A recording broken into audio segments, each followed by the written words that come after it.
Well, after last season's tiebreaker heartache, the St. Louis Battlehawks have had one goal in mind, and that's to win a UFL championship. The first step of that will be Sunday night in the Dome, where tonight's guest will be out there moving some bodies. Welcome back to Springball Boulevard, captain for the St. Louis Battlehawks, Steven Gonzalez. Steven, thanks for joining us tonight. What's up, brother? How you doing? It's great to have you back, man. And right off the bat, I got to address the elephant in the room here because you were snubbed from the all-UFL team today. Two of your line mates did make it, right? Well-deserved for those guys in what I think is the best offensive line in the UFL, but there's no way they left our guy, Gonzo, off there, man. What's going on with that? Hey, man, I don't make the decisions. You know, if I did, I'd be on there. I mean, I think our whole old line should be on there. But, you know, I don't make the decisions. And, you know, congratulations, obviously, first to Jared and to Mike and to all the guys on our team that received all UFL honors. They're all deserving of it, especially, like, you know, Jacob Sailors. I mean, he played his ass off this year. So he's super deserving of it. All of them are deserving of it. So, you know, congratulations to all of them. Congratulations to CG, Chris Garrett today, getting the Special Teams Player of the Year. So, yeah, you know, like I said, congratulations to all those guys. I don't make those decisions, unfortunately. So, you know, it's a little tough, you know, pill to swallow to kind of see that because I've, you know, worked hard all year and worked hard for this. And you can ask the guys, like, I've been writing down in my notebook since day one at camp, like, all UFL championship, all UFL championship. That's how I start my new, like, every time I start a fresh page on the notebook, like, I'm always writing down the little top corner because, you know, I just wanted to be my goals and my reminders. So for me not to hit my goal, it was,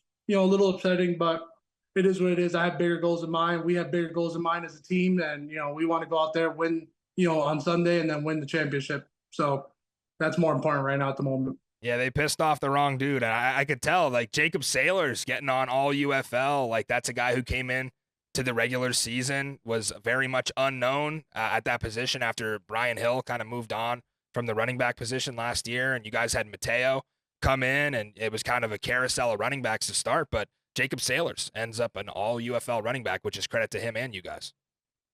No, yeah, definitely. I mean, the one thing about Jacob, I will say, he'll give 100% effort, and he will not, most of the time, he will not go down after that first hit. He's gonna keep his feet churning. He's gonna keep running, and, you know, blocking for a guy like that is really easy because, you know, he's just not gonna stop. So, you know, we gotta match his intensity and match his effort. So, like I said, credit to him. You know, like I said, he grinded his ass off, and, you know, he deserves it. Yeah, one more thing about all UFL before we move on from that. Correct me if I'm wrong. Did the players vote? Because I'm seeing some chatter online that the players voted, but I didn't think that was the case. No. Okay. All right. Just wanted to confirm there. All right. I'm not sure who was voting. I know last year for the XFL, it was the GMs and owners, or not the owners, the GMs and the head coach that decided on that. But like, if you were on the same team as like your head coach and GM, like, they couldn't vote for you. That's how, you know, that's how I knew it operated last year. This year, I'm not too sure. They didn't really tell us. Yeah, and I was listening to the broadcast with Joel Klatt on Fox, and he said about having a ballot. So I wondered if Joel Klatt and like some of the broadcasters were voting as well. But again, not something you could control. You had a great season. Obviously, you propelled your teammates to some of those all UFL selections as well. So we'll kind of move on from that. I was rewatching the game against San Antonio on Saturday, and I couldn't help but think back to Week 10 in the XFL 2023 and how that afternoon you guys played a near perfect game offensively. You score 53 points, and then you come off the field, and it still wasn't enough to get you in. So I guess my question is, what was the difference playing in that Week 10 game in that situation versus this year where you knew, forget all that, we win, even if it's 2-0, we get home field? I mean, honestly, it was less stressful because, you know, we're thinking about tiebreakers, how many points we got to score, how much does defense have to hold them to. I mean, either way, it's still both, you know, high pressure situations, high pressure games, and, you know, a lot was on the line in Week 10 last week. But, you know, it's much easier when you know you don't have to worry about tiebreakers and, you know, how many points you got to score and all that. You just got to worry about winning the game, no matter if it's 1 point, half a point, it doesn't really matter. So honestly, it made it a lot easier mentally, I guess, for us. But honestly, we take it 1 week at a time, and, you know, we handle each opponent like it's our championship game. So no matter what, we want to go out and win the game. So Yeah, and speaking of your opponent, let's get into the Brahmas a little bit. Is this the best defensive front that you've faced, and what do they do that leads them to be number one in sacks on the year? Yeah, I think they're a solid front defensively. I mean, we got against them a couple times. They're very solid, stout up front. They rush the passer really well. I think that's their specialty. Those guys will rush their asses off. And we throw the ball a lot, so they know most of the time it's going to be a pass or something like that, some sort of RPO. So, most of the times they have their ears pinned back. But like I said, we've been running the ball really well. So that's honestly helped change up the game a little bit for us. And, they're not really as, their ears aren't as pinned back because they have to respect the run. So, yeah, like I said, I think they're a really good front. They move really well. They stunt a lot. They twist a lot. They bring a lot of movement and things like that. So, they're difficult to play against, but, I think we have them dialed up and, I think we'll be fine. Yeah, when you have two great opponents like this going against each other, it's really kind of a game within a game.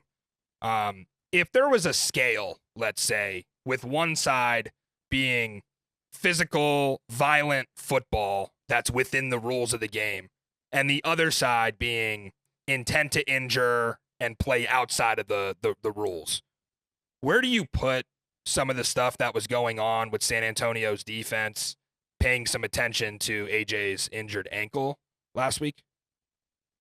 I mean, you can get nitpicky with it. I think, the sideline one is a little close. The one where he got swept off his feet was a little close. But the one later on in the game where he got sacked, I unfortunately gave up that sack. But he got sacked, and 91, I think his number was. I don't know his name. I think Nelson or something like that. Yeah. He sacked AJ, had him by the leg. You could see it clear as day from the back view on film. You could literally see it clear as day. He lets go of his ankle, and AJ's about to start getting up. He literally bear hugs it and grabs it. So, I mean, you take with that as you want. If you want the clip, I can show you. So things like that, are unacceptable. Because, there's a fine line between going out to injure someone and, the guy just gets hurt because you make a good play and, you hit him low and he just gets hurt. Like, there's a difference between that. And, like I said, sometimes it was a little close, but that one was the one that stood out to me because, like I said, he literally let go of his ankle and then grabbed it and tried to bear hug it. And you could see me on the film. I grabbed it. The minute I recognized that, I grabbed his arm and ripped it right off. I'm like, what are you doing? Yeah. And the refs ran in and even warned them, like, don't do that. Like, That's not okay. So, like I said, it's tough because there are some plays that are close, like the one, like I said, the one on the sidelines a little close. AJ might be trying to get another yard. He might be trying to go out of bounds. So I get that one, but there are little ones that some normal people, like not normal people, but some people like in the TV or they're watching it from home or like they're seeing it in the crowd. They don't really see those kind of things, but like us players, obviously we're there on the field, so we see if there's something dirty going on. But regardless of that, we have to protect AJ as the O-line, and we have to do our job. So no matter what, at the end of the day, we're ready for it. We're prepared for it. And, if they do things like that, we're going to make sure the officials know. But we're not worried about that. We're just worried about going out and playing physical and, just playing hard till the end of the whistle and making sure he doesn't get touched. Right. And you talk about playing physical. Obviously, this was something that was happening against Birmingham, too, clearly, when he originally got hurt. And, there's been a lot of discussion right now just in sports media in general. You think about someone like Caitlin Clark, right? She's getting fouled really hard after the whistle. And the criticism right now is that her teammates really aren't coming to her defense. So you kind of relate that to football. For an offensive lineman protecting a quarterback, where do you see like your responsibility? Obviously, it's to keep his jersey clean. But during some of that late stuff, how do you make sure personally that you don't get mad and knock somebody's head off when that happens and then you get the flag instead of the aggressor? It just takes mental discipline, honestly. It takes a lot of mental discipline. It takes a lot of mental fortitude. You just have to be smart and know what you can get away with, know what you can't get away with. There are times where you can like give a little extra shove right when the whistle ends, if you're, drive blocking a guy off the ball and, just it's a physical matchup. And like I said, it's a physical game, but if you're doing things after the whistle, you're like, or even on film, they catch you like trying to do something intentional, like that's not okay. That's that's the fine line you shouldn't cross. And like going out to try to injure a guy because you want better chances to win. I mean, wouldn't you want to win with him in so that you can feel more accomplished? Why would you want him out? Like I mean, I get why would you want him out, but I don't know. I mean, like I said, it's just something that there's a fine line between it, and I hope the referees this weekend are watching out for things like that, because last week they were a little 50-50 on those kind of decisions. So Right. we'll see how it plays out. And like I said, we just got to worry about ourselves. We got to worry about what we do. And if we just out physical them as the O lineman and we just impose our will, then we should have no issues, no problems. And that's it. Yeah, I mean that's pretty much Right. simple. Yeah, and about the X's and O's, I'm sure watching the tape back, there's things you guys know this week that you can do better offensively. But there's kind of two schools of thought that I've come up with here. One side says, oh, the Battlehawks didn't show their cards, right, in week 10. They rode the clock, they rode the defense, and escaped with a win. Another school of thought says, regardless of the situation, that was going to be the same game plan against San Antonio, whether it was week 3, week 10, or the playoffs. So I guess my question is, when you have this strange back-to-back, same building, same team, running it back for a second time, what is the winning formula and how do you game plan?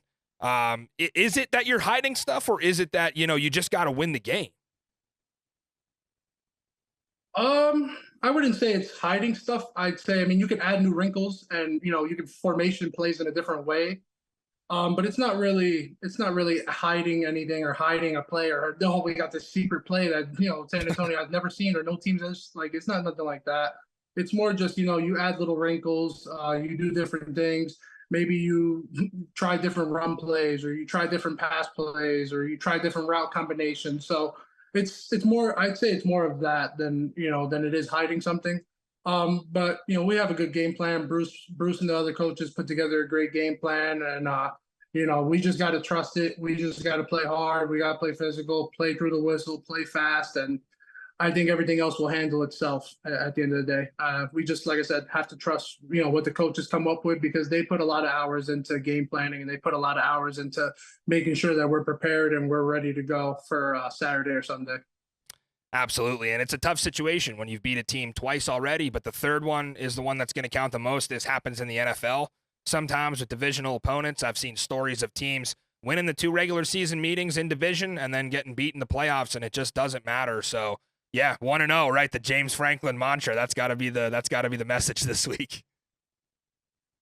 That's all it is, honestly. Treat every game like it's its own championship game at the end of the day. Now, especially now that it's the playoffs, everything's more heightened. So, but like I said, throughout the regular season, we were just treating every game like it was, the UFL championship. So, like I said, nothing really changes for us, and we're just going to keep our same mantra. We're going to keep our same flow of everything. But yeah, nothing special that we need to do. We just need to do our jobs and trust what we're being taught. Yeah, it's great to see you back in the postseason again. I know you live in Dallas now, and that was a place you won the Cotton Bowl back in 2019 with Penn State. That was another big-time postseason game. So we really appreciate your time. One last question before we let you get back to work here. We had you on the show week 2 before the Arlington game, and you called the shot. You said, I want 40,000 plus in the Dome, and you got it. Shattered the spring football record for attendance that night. Here we go. Another primetime game, playoff football, back in St. Louis for the first time in 20 years. Call your shot again, Steven. What are we getting this time around? Is it 45? Is it 50? What are we pushing here? It's going to be rowdy, that's for sure. I think we break the attendance record again. I think we do. How much? I don't know. Because it depends. If there's a Cardinals game this weekend, that might take a couple numbers away. Yeah. And most of our games have landed with Cardinal games, so that's most of our attendance is going to the other St. Louis team. But I don't know, honestly. I'm going to go with the safe bet and go 45,000. Let's go. That would be. I'm going to go 45. Massive I'm crowd. Go safe. Yeah. Listen, I hope for 50 because that would be, and I think they could do it, and I think the city might do it. but I'm gonna go safe and go 45. I think that's a safe choice right now, and that's still a lot of fucking people. Yeah, and there's a lot going on. Sorry for the language, but that's a lot of people. Yeah, this is Springball Boulevard here, man. We don't have a filter, but that's huge. I know. Yeah, I gotta keep it professional a little bit. That's huge because, like, I'm even hearing Mike Martz, who coached the Rams on the Greatest Show on Turf. He's coming in to call the game on radio. So, St. Louis, I think St. Louis is going to show out for this one. Obviously, last playoff game there was 0-4 divisional game. It was a sellout, like 66K. So, yeah, that's they're for sure going to show up. I like I said, I hope 50 because that'd be freaking sweet. Like that would be like, whoa, holy crap! Like this is something different level. You know what I mean? Because even the 40,000 is a lot. Even our regular attendance of 32,000. Much more than any of these other teams are used to. So, like I said, I don't know. I don't really know, but I definitely think 45,000 might be the safe option. I think that might be the amount of people that might be there this weekend. So, but St. Louis, please prove me wrong. Yeah. Bring 50,000. Fill up the whole stadium. That'd be great. Let's do it. Sell it out. That is Steven Gonzalez. Steven, as always, thank you for joining us as we come up to the playoffs here. I know you've been a busy guy, but you're always a great chat. Good luck this weekend. I hope to get to catch you in the championship game.